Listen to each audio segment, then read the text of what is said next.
आपका हृदय से धन्यवाद करते हैं, क्योंकि आप धन्यवाद के योग्य हैं। धन्यवाद के साथ आपका आदर करते हैं, आपकी बड़ाई करते हैं और आपको अपने जीवन में रिसीव करते हैं, आपका स्वागत करते हैं, क्योंकि प्रभु आपकी महिमा हमारे जीवन से ही प्रकट हो सकती है। और जब तक आप हमें अपने योग्य नहीं बनाते, तब तक आपकी महिमा हमारे जीवन से प्रकट नहीं हो सकती। हम पिता परमेश्वर आपका धन्यवाद करते हैं कि आपने हमें पुत्र दिया है और पुत्र के द्वारा हमें सब कुछ दे दिया है। आपने अपने पुत्र को आसमान और ज़मीन का वारिस बनाया और हमें वो वारिस दिया है जिसकी शरण में जाकर हम भी वारिस बन सकते हैं। हम धन्यवाद करते हैं। चाहते पिता परमेश्वर आपकी इच्छा और योजना हर एक उस विश्वासी के जीवन में जो आपके इकलौते पुत्र प्रभु यीशु मसीह को अपना उद्धारकर्ता ग्रहण करता है, उस पर भरोसा रखता है, उसको अपना जीवन समर्पित करता है और उसके आत्मिक देह का हिस्सा बना रहता है, उसके जीवन में ये सब वायदे पूरे हो सकते हैं। हम धन्यवाद करते हैं आपके पवित्र वचनों के लिए और पवित्र आत्मा के लिए, जिसके द्वारा आप हमें अपने इकलौते पुत्र प्रभु यीशु मसीह के राज्य में प्रवेश भी कराते हैं और उसका वारिस भी बनाते हैं, ताकि हम परमेश्वर के राज्य के वारिस बने, यीशु मसीह के सह उत्तराधिकारी बने। हम धन्यवाद करते हैं सब बातों के लिए और सारी महिमा और सारा आदर आपको देते, क्योंकि आप ही महिमा और आदर के योग्य हैं। धन्यवाद के साथ इस प्रार्थना को आपके इकलौते पुत्र प्रभु यीशु मसीह के नाम से मांगते हैं, आमीन। परमेश्वर का धन्यवाद हो उसके महान प्रेम और उस अनुग्रह के लिए जो उसने हम सब के लिए प्रकट भी किया है अपने पुत्र के बलिदान के द्वारा। किंगडम ऑफ गॉड पार्ट 69 में हम एक कदम और आगे बढ़ेंगे, रूट एंड फ्रूट, जड़ और फल। इस विषय में हम और आगे बढ़ेंगे। हम आपको एक चीज याद दिलाना मांगते हैं, मेरे लिए निकाल कर पढ़ लीजिए, ताकि आपको भी ये पता चले कि परमेश्वर के वचन की पहली पुस्तक में जहां उसने मनुष्य की सृष्टि की है, वहां उसने उसको आशीर्वाद दिया था। वो आशीर्वाद क्या था? उत्पत्ति की पुस्तक उसका पहला अध्याय और उसका 28 पद। यहां पर परमेश्वर उनको आशीष दे रहा है और परमेश्वर ने नर और नारी करके मनुष्य की सृष्टि की और उन्हें आशीष दी और उनसे कहा, क्या कहा था? काम करो। आशीर्वाद किस बात का दिया जाता? फूलो फलो और पृथ्वी में भर जाओ और उसको, किसको? पृथ्वी को अपने वश में कर लो जी, और समुद्र की मछलियों तथा आकाश के पक्षियों और पृथ्वी पर रेंगने वाले सब जंतुओं पर अधिकार रखो। फिर परमेश्वर ने उनसे कहा, सुनो, जितने बीज वाले छोटे छोटे पेड़ सारी पृथ्वी के ऊपर हैं और जितने वृक्षों में बीज वाले फल होते हैं, वे सब मैंने तुमको दिए हैं, वे तुम्हारे भोजन के लिए हैं। और जितने पृथ्वी के पशु और आकाश के पक्षी और पृथ्वी पर रेंगने वाले जंतु हैं, जिनमें जीवन का प्राण है, उन सब के खाने के लिए मैंने सब हरे हरे छोटे पेड़ दिया। यानी जीव जंतु जानवरों तक के भोजन का प्रबंध परमेश्वर ने शुरू में ही कर दिया था जी, और वैसा ही हो गया। तब परमेश्वर ने जो कुछ बनाया था सबको देखा, तो क्या देखा? कि वो बहुत ही अच्छा है। तथा सांझ हुई और फिर भोर हुआ, इस प्रकार छठवां दिन हो गया। अब आप देखिए, छठवें दिन उसने मनुष्य को बनाया, छठे दिन उसने स्त्री को बनाया, छठे दिन उसने आदम और हवा को बनाकर उन्हें आशीर्वाद दिया कि बोने और काटने का आशीर्वाद है। आशीर्वाद कभी भी नहीं है कि आपको बैठे बैठे कुछ मिल जाए, आपको काम करना पड़ेगा। जब आप 2 अध्याय में आते हैं, जब उसने आदम की देह बनाई और देह बना के आदम को उसमें जीवन का श्वास फूका, आदम जीवित प्राणी बना, सीधे ले जाकर उसको अदन की वाटिका में रखा जो परमेश्वर ने उसके लिए तैयार की थी, और कहा इसमें काम करो और इसकी रक्षा करो। ये अदन की वाटिका आपका परिवार भी है, इसमें काम करो और इसकी रक्षा करो। तो एक परिवार के मुखिया होने के नाते हर व्यक्ति की जिम्मेदारी अपने परिवार की है कि काम करो, उसकी रखवाली करो और अपना काम करके अपने परिवार को चलाओ। लेकिन आज इंसान काम नहीं करना मानता। परमेश्वर ने शरीर को 8 घंटे मेहनत के लिए, कड़ी मेहनत के लिए बनाया है, और आप कड़ी मेहनत ना कीजिए। इस शरीर को जितना आप रिलैक्स वो बनाएंगे, सुख विलासी बनाएंगे, उतना आप बीमारियों से लद जाएंगे। ये अगेंस्ट द लॉ है। परमेश्वर ने जो विधि बनाई है, जिस तरीके से हमारे शरीर को बनाया, उसके अगेंस्ट जाना है। और जितने लोग ऐसा कर रहे हैं वो बीमारियों का घर बने हुए हैं, उनका शरीर बीमारियों का घर है। लेकिन अगर आप परमेश्वर की विधि को देखें और इस शरीर को 8 घंटे कड़ी मशक्कत में आप इस्तेमाल कीजिए, देखिए आप निरोग रहेंगे और स्वस्थ रहेंगे। स्वस्थ रहने का कोई दूसरा राज नहीं है, केवल अपने शरीर को काम करने के लिए तैयार रखना और हमेशा कड़ी मेहनत करना, ताकि आपका शरीर तंदुरुस्त रहे।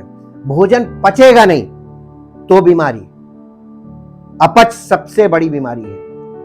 और इसलिए मनुष्य इतने आधुनिक युग में अभी भी नहीं समझ पाया। एजुकेशन बढ़ गई लेकिन अवेयरनेस जीरो हो गई। परमेश्वर के वचन की तरफ चलेंगे कि 1 कुरिन्थियों 15 अध्याय का 23 पद, ये जड़ और फल का हमारे शारीरिक जीवन से और हमारे आत्मिक जीवन से सीधा कनेक्शन है। 1 कुरिन्थियों उसका 15 अध्याय का 23 पद, 1 कुरिन्थियों 15, परंतु हर एक व्यक्ति अपनी अपनी बारी से पहला फल, हमारा जीवन स्पिरिचुअल लाइफ जो है, बॉर्न अगेन होने के बाद हम पहला फल मसीह बनते हैं। और फिर मसीह के आने पर आप मसीह के तब तक नहीं होंगे, उसके आने पर वो आपको एक्सेप्ट नहीं करेगा अगर आप आज बॉर्न अगेन नहीं हैं। पहला फल मसीह का मतलब आपके जीवन में आत्मिक जन्म होना अनिवार्य है। ये बॉर्न अगेन की बात की गई, पहला फल मसीह। हमारा जो आत्मिक जीवन है वो यीशु मसीह की ओर से फल मिला है हमको। हमें ये फल मिला है क्योंकि वो जड़ है और हम उसका फल हैं। अगर उसने अपने आप को बो दिया तभी तो हम उसका फल बने। हम आगे इस प्रिंसिपल को देखेंगे, ये प्रिंसिपल की बात है, ये सिद्धांत है, इसलिए बहुत आसानी से आपको समझ में आएगा नहीं एक लाइन में। अब हम इसी को अंडरस्टैंड करने के लिए आगे स्टडी में चलते हैं। In this age of shortcut, आज इस युग में जो शॉर्टकट का युग है, कलयुग का मतलब शॉर्टकट। हर आदमी एक तुरंत कुछ पाना चाहता है, तुरंत कोई चीज हो जाए, शॉर्टकट एंड क्विक फिक्सेस।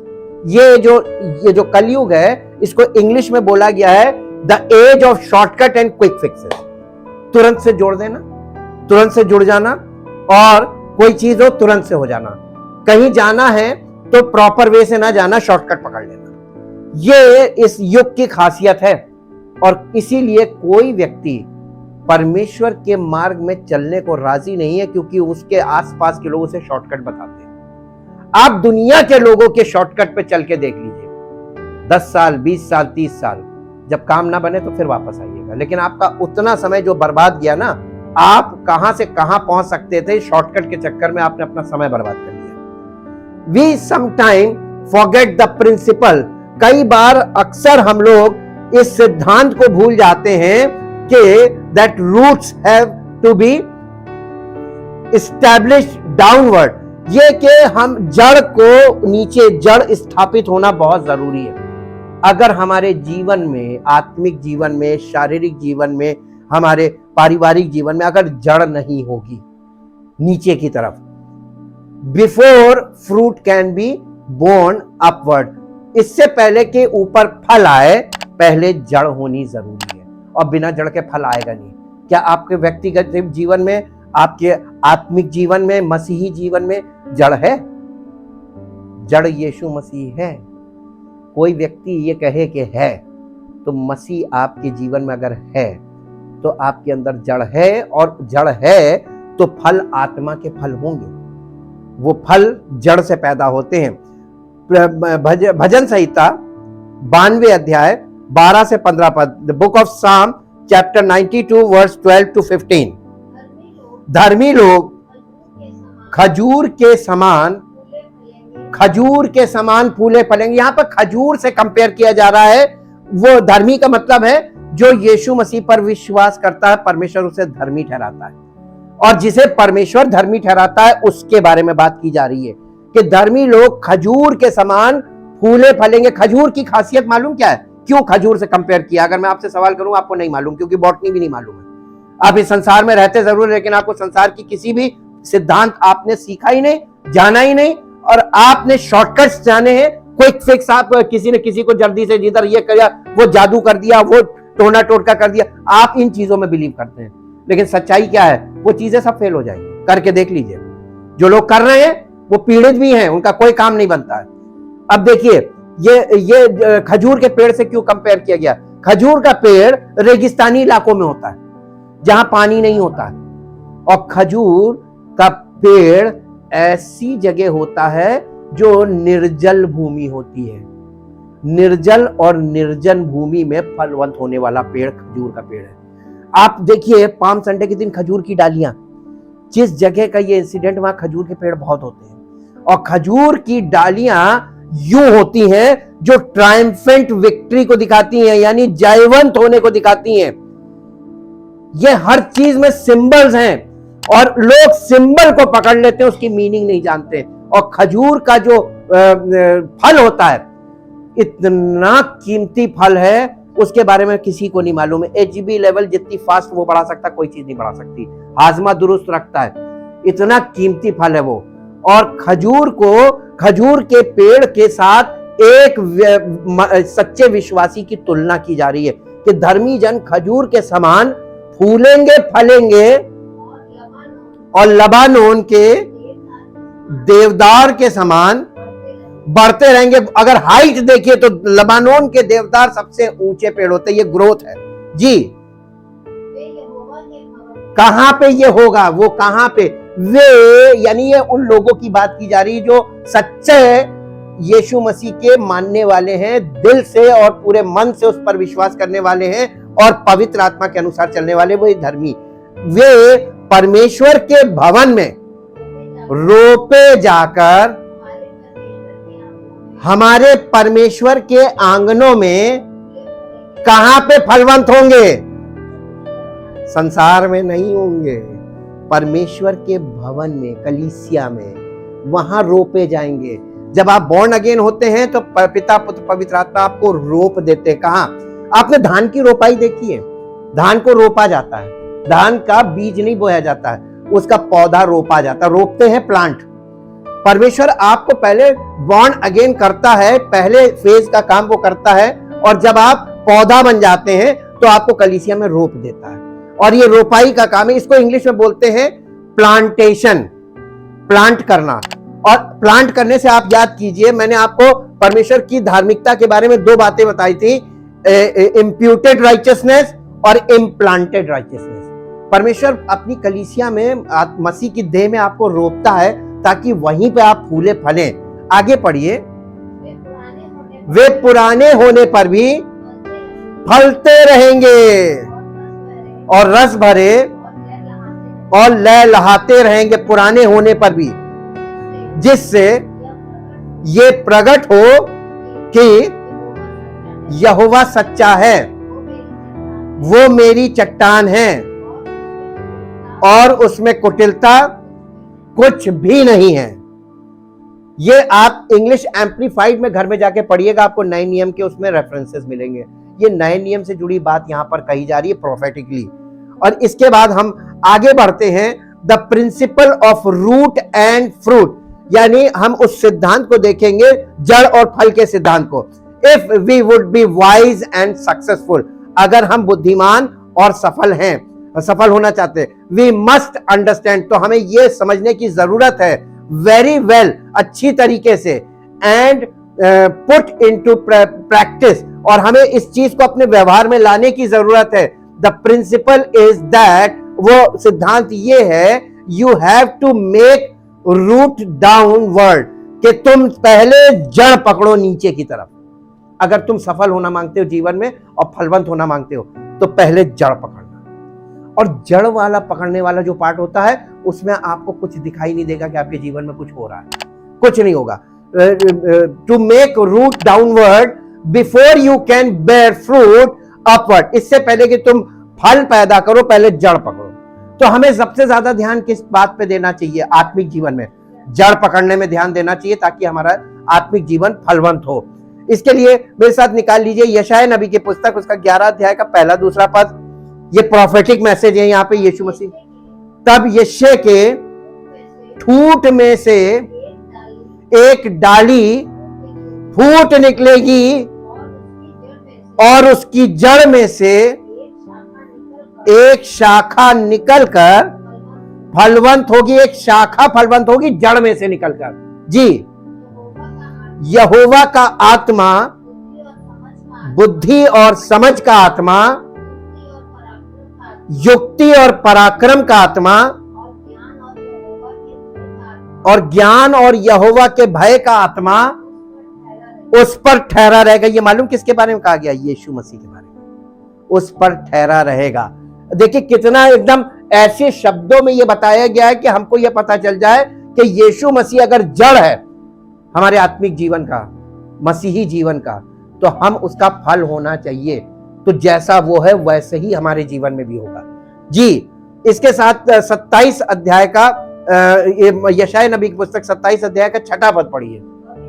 भविष्य में याकूब जड़ पकड़ेगा। ये भविष्यवाणी है कि भविष्य में याकूब जड़ पकड़ेगा और इजराइल फूले फलेगा। जब जड़ पकड़ेगा तभी फूले फलेगा, ये प्रिंसिपल है। और उसके फलों से जगत भर जाएगा, पूरी दुनिया भर जाएगी उसके फलों से। ये यीशु मसीह के ये कलीसियाई सेवकाई के विषय में बोला जा रहा है। ये प्रोफेटिक मैसेज है। इसके बाद यूहन्ना रचित सुसमाचार 12 अध्याय का 24 पद पढ़िए। मैं तुमसे सच सच कहता हूं, ये यीशु मसीह बोल रहे हैं कि मैं तुमसे सच सच कहता हूं कि जब तक गेहूं का दाना भूमि में पड़कर मर नहीं जाता वो अकेला रहता है, परंतु जब मर जाता है, गेहूं के दाने में एक दाने में कितने दाने निकलते हैं? कितने? अनुमान से बाली में भरे रहते हैं। एक दाने से सैकड़ों दाने बनते हैं। और अगर यीशु मसीह मर गया है तो उसके जी उठने से हम लोग गेहूं के दाने की तरह बढ़ जाने चाहिए। मल्टीप्लिकेशन है, और ये कलीसिया में ही हो सकता है, आपके घर बैठने से नहीं होगा। We observe this principle in nature. हम परमेश्वर के इस रूट और फ्रूट के सिद्धांत को, जड़ और फल के सिद्धांत को अपने यानी स्वाभाविक जीवन में भी देख सकते हैं। ये स्वाभाविक जीवन में भी काम करता है। हम उसको वहां से, one boys a tree, fruit tree, एक व्यक्ति एक फल के पेड़ को खरीद के लाता है, fruit tree, and plant it, और उसको वो अपने घर में लाके प्लांट कर देता, बो देता है। ठीक है।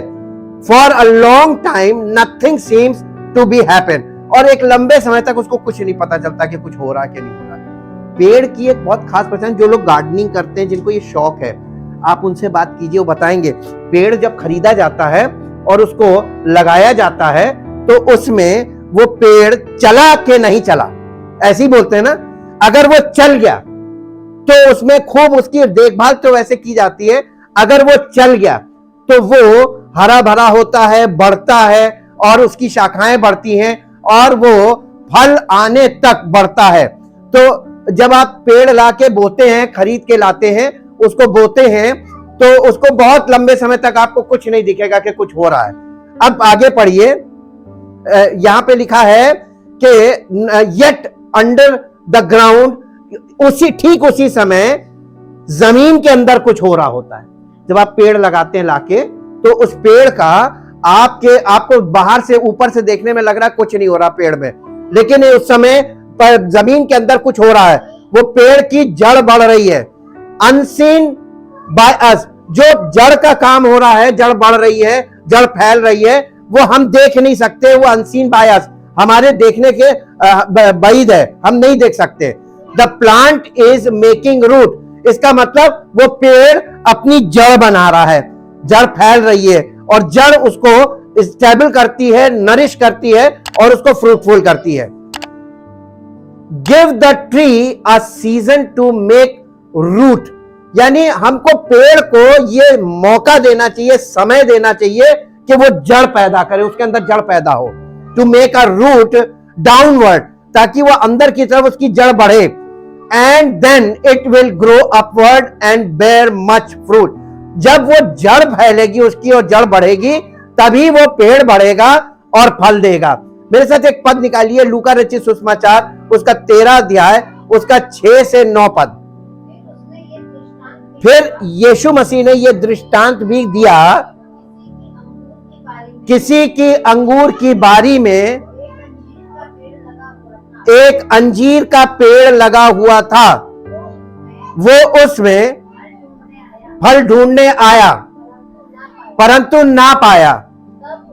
तब उसने बारी के रखवाले से कहा, देख 3 वर्ष से मैं इस अंजीर के पेड़ में फल ढूंढने आता हूं परंतु नहीं पाता, इसे काट डाल। ये भूमि को भी क्यों रोके है? माली ने उसको उत्तर दिया, हे स्वामी, इसे इस वर्ष और रहने दे कि मैं इसके चारों ओर खोद कर खाद डालूं, यदि आगे को फले तो भला, नहीं तो उसे काट डालना।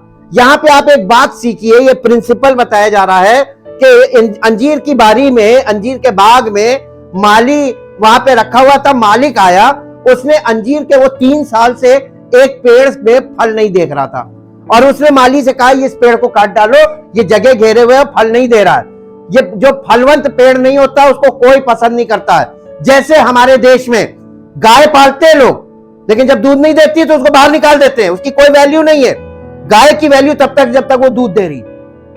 ऐसे ही पेड़ भी है, आप फल का पेड़ लगाइए, फलवंत नहीं होगा, काट डालो, उसकी कोई वैल्यू नहीं है।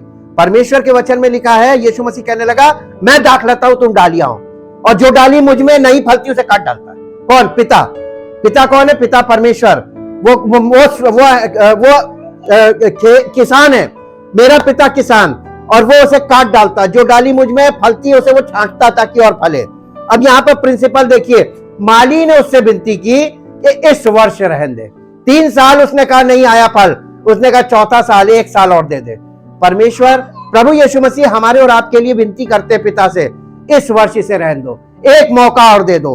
हम कोशिश करेंगे कि इसके जीवन में फल आ जाए। हमारा जीवन, हमारा आत्मिक जीवन एक पेड़ के समान है, और इसमें अगर फल नहीं हुआ तो हमारा आत्मिक जीवन 0 है, कोई मतलब नहीं है। और हमारा परमेश्वर हमारे उस जीवन से, फिजिकल लाइफ से कोई ताल्लुकात नहीं रखता, क्योंकि परमेश्वर आत्मा है और हमारे आत्मिक जीवन से उसका संबंध है। We should practice this principle spiritually. हमें इस रूट एंड फ्रूट यानी जड़ और फल के सिद्धांत को आत्मिक तौर पर अपने जीवन में प्रैक्टिस करना है, यानी लागू करना है। Before we can produce the fruit of the spirit, इससे पहले कि आत्मा का फल हमारे जीवन में पैदा हो, we have to put down root in the spirit. उससे पहले हमें अपने आप को आत्मा में पूरी तरीके से जड़ पकड़ने की जरूरत है। The Christian with shallow roots, एक मसीही जो यानी जहां भूमि में मिट्टी कम होती है, उसकी जो जड़ होती है, जहां भूमि में मिट्टी कम होती है वहां पर जड़ क्या होती है? ऊपर ही ऊपर होती है। जिसकी जड़ गहरी नहीं होती है वो शैलो रूट्स कहलाता है। विल नॉट बेयर फ्रूट, वो कभी भी फल नहीं पैदा करती। As Jesus teaches in the parable of the sower, लूका रचित सुसमाचार 8 अध्याय उसका 13 पद पढ़िए। तब उसने उस पर हाथ रखे, नहीं 13 अध्याय 8 पद, 8 अध्याय 13 पद, चट्टान पर के वे हैं, नहीं चट्टान पर के वे हैं जब परमेश्वर का वचन सुनते हैं तो आनंद से वचन को ग्रहण तो करते हैं, परंतु जड़ ना पकड़ने से वे थोड़ी देर तक विश्वास, दुनिया में सब लोग करते हैं। आप प्रवचन सुनते हैं, थोड़ी देर के लिए आपके अंदर विश्वास पैदा हो जाता है, हाँ हो सकता है, और थोड़ी देर बाद क्या होता है, जब आप जीवन की असलियत में जाते हैं वहां क्या होता है, जड़ नहीं है, स्पिरिचुअल रूट नहीं है, इसलिए स्पिरिचुअल फ्रूट नहीं होगा। जड़ ना रखने के कारण थोड़ी देर तक विश्वास रखते हैं, और परीक्षा के समय, जीवन में परीक्षा कब आती है, हर पल एक परीक्षा है, टेस्टिंग बोलते हैं। और जब परीक्षा सामने आती है, यानी लाइफ में टिपिकल स्टेजेस आती हैं, समस्याएं आती हैं, जब परीक्षा आती है तब क्या होता है, बहक जाते हैं, तब फिर इधर भागते उधर भागते हैं, इधर चढ़ावा उधर चढ़ावा, ये झाड़ा फूकी दुआ ताबी तंत्र मत सब करने लगते हैं। ये क्या हुआ, एजुकेटेड वर्ल्ड में हो रहा है, ये प्रिंसिपल ही नहीं मालूम, सिद्धांत दिया हुआ है। जीवन में हर चीज परमेश्वर ने बनाई है, उसके सिद्धांत बनाए हैं, और ये सिद्धांत को आज का इंसान तोड़ रहा है, और इसीलिए आज का इंसान सबसे ज्यादा परेशान है, क्योंकि सिद्धांतों को तोड़ के कोई भी कभी सफल हुआ नहीं है और ना कभी होगा।